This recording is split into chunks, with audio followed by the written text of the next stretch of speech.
নমস্কার বন্ধুরা, tasty food কিচেনে তোমাদের স্বাগত। আজকে তোমাদের রান্না করে দেখাবো একদম নিরামিষ একটা রেসিপি।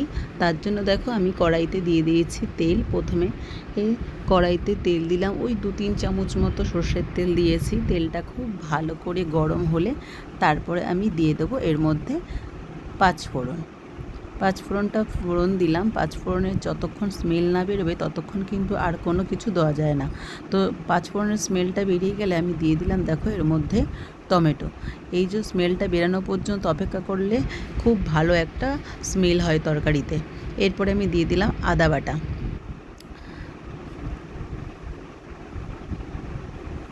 তারপরে দেখো আদা বাটাটা আর টমেটোটা একটু ভালো করে মিশ হলে আমি দিয়ে দিলাম ওর মধ্যে লবণ, দিয়ে দিলাম আমার হলুদের গুঁড়ো, আর দিয়ে দিলাম পরিমাণ মতো কিন্তু হলুদের গুঁড়ো, আর দিয়ে দিলাম পরিমাণ মতো শুকনো লঙ্কার গুঁড়ো,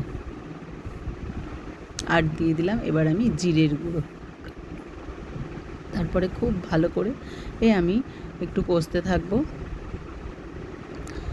ভালো করে একটু কষা হলে দেখো তেল কিন্তু খুব অল্প দিয়েছি আমি, যার জন্য একটু জল দিয়ে কষতে হচ্ছে। এবং জল দিয়ে খুব ভালো করে কষা হলে জিরে আদার গন্ধটা চলে গেলে তারপরে আমি কিন্তু এর মধ্যে দিয়ে দেবো, কী বলো তো বন্ধুরা, কিসের রেসিপি আমি আজকে করছি।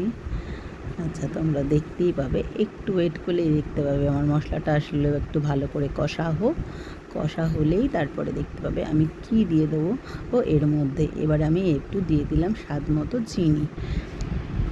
চিনিটা কিন্তু যেহেতু নিরামিষ তরকারি তাই জন্য কিন্তু চিনিটা সবসময় একটু বেশি দিতে হয়, তাহলে তরকারিটা মিষ্টি মিষ্টি হয়। এবার আমি এর মধ্যে দেখো দিয়ে দিলাম কাঁচা ছোলাটা একদিন আগে ভিজিয়ে রেখেছিলাম, ভালো করে ভিজে বেশ বড় বড় হয়েছে।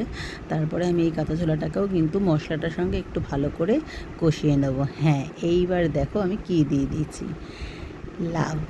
অ্যাকচুয়ালি আমি কিন্তু আজকে নিরামিষ লাউ রান্না করছি ছোলা দিয়ে আর আদা জিরা বাটা দিয়ে। খেতে কিন্তু এই লাউয়ের ঘন্টটা দুর্দান্ত হয়। একবার যদি তোমরা এইভাবে রেসিপিটা করে খাও তাহলে অতি অবশ্যই আমাকে বলবে যে একটা খুব ভালো রেসিপি দিয়েছি, নিরামিষ রেসিপি।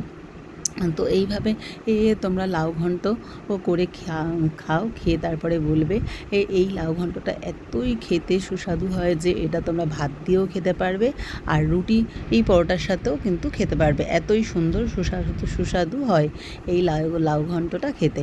দেখো লাউটাকে বেশ ভালো করে নাড়াচাড়া করে নিয়েছি, মশলার সাথে মশলাটা মিশে গেছে।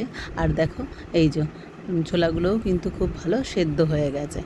এইভাবে লাউ ঘন্ট করে তোমরা খেলে বুঝবে যে লাউ ঘন্টটা যে আমরা সাধারণত এমনি নর্মালি লাউ ঘন্ট খাই, তো এই লাউ ঘন্টটা দেখতেও কত সুন্দর হয়েছে।